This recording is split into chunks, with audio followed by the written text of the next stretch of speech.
இனி எல்லாம் செங்கோட்டையன்தான். முழுசாய் கட்டுக்குள் வந்த விஜய். படுத்தே விட்ட புஷி ஆனந்த். தாவேக்கவில் என்ன நடக்கிறது? எம்ஜிஆர் ஜெயலலிதாவுக்கு அடுத்து விஜயை முதல்வராக்குவேன் என கூறியிருக்கிறார் செங்கோட்டையன். செங்கோட்டையன் சொல்வதைத்தான் நாங்கள் செய்வோம், அவரது ரூட்டில் பயணிப்பார் விஜய் என சொல்லி இருக்கிறார் புஷி ஆனந்த். தமிழக வெற்றி கழகத்தில் இணைந்த புதிதிலேயே கட்சியின் பெரும்பாலான பொறுப்புகளை செங்கோட்டையனுக்கு தந்திருப்பதாக சொல்கின்றனர். இனி விஜயின் பயண திட்டத்தையும் அவர்தான் வகுப்பார் என்கின்றனர் தமிழக வெற்றி கழகத்தினர். தமிழக வெற்றி கழகம் கட்சியாக ஆரம்பிக்கப்பட்ட போதும் தொண்டர்களை அரசியல் படுத்தவில்லை என்ற குற்றச்சாட்டு கடுமையாக முன்வைக்கப்பட்டது.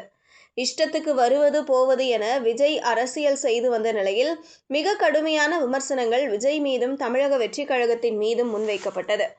ஆனந்த், சிடிஆர் நிர்மல், ஆதவ் என ஒரு சிலர் இருந்தாலும் ஒரு கட்டுக்கோப்பான கட்சியை வழிநடத்தி செல்லும் வகையில் தலைவர்கள் இல்லை என்பது தமிழக வெற்றி கழகத்தின் மீதான விமர்சனம்.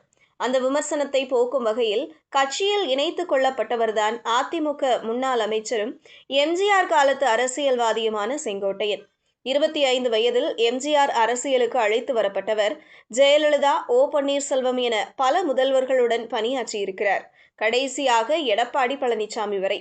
ஆனால் தனக்கு வரவிருந்த முதல்வர் வாய்ப்பை எடப்பாடிக்கு கொடுத்த நிலையில் பின்னாட்களில் அவர் மீதான அதிருப்தியின் காரணமாக தமிழக வெற்றி கழகத்தில் இணைந்திருக்கிறார். கட்சியில் இணைந்தவுடனேயே அவருக்கு பெரிய பொறுப்புகள் வழங்கப்பட்டிருக்கிறது. குறிப்பாக விஜயின் பயண திட்டத்தை செங்கோட்டையன் தான் வகுப்பார் என சொல்லப்படுகிறது.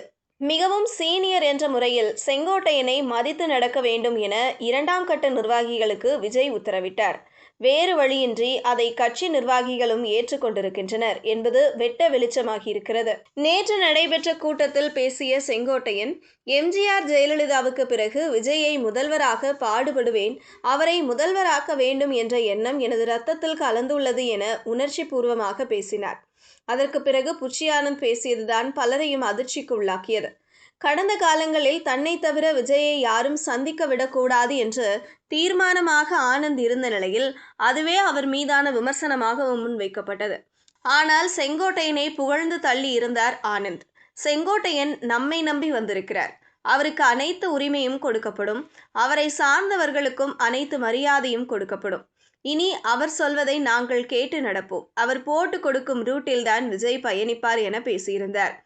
இந்த நிலையில் விஜயின் அடுத்த கட்ட பயணங்களை திட்டமிடும் முழு பொறுப்பும் செங்கோட்டையனுக்கு வழங்கப்பட்டு இருப்பதாகவும் அதன் காரணமாகவே செங்கோட்டையனை ஆனந்த் முழுமையாக ஏற்றுக்கொண்டதாக சொல்கின்றனர்.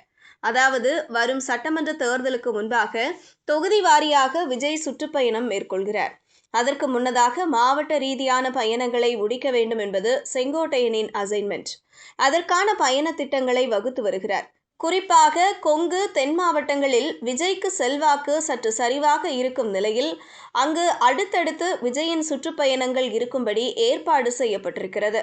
அது மட்டுமல்லாமல் விஜய்க்கு சிறுபான்மையினர் ஆதரவு இருக்கும் நிலையில் திருச்சி, தூத்துக்குடி, திருநெல்வேலி, கன்னியாகுமரி ஆகிய பகுதிகளில் விஜய்க்கு ஆதரவாக இருக்கும் சிறுபான்மையின மக்களை அடுத்தடுத்து சந்திக்கும் வகையில் பயண திட்டம் ஏற்பாடு செய்யப்பட்டிருக்கிறது.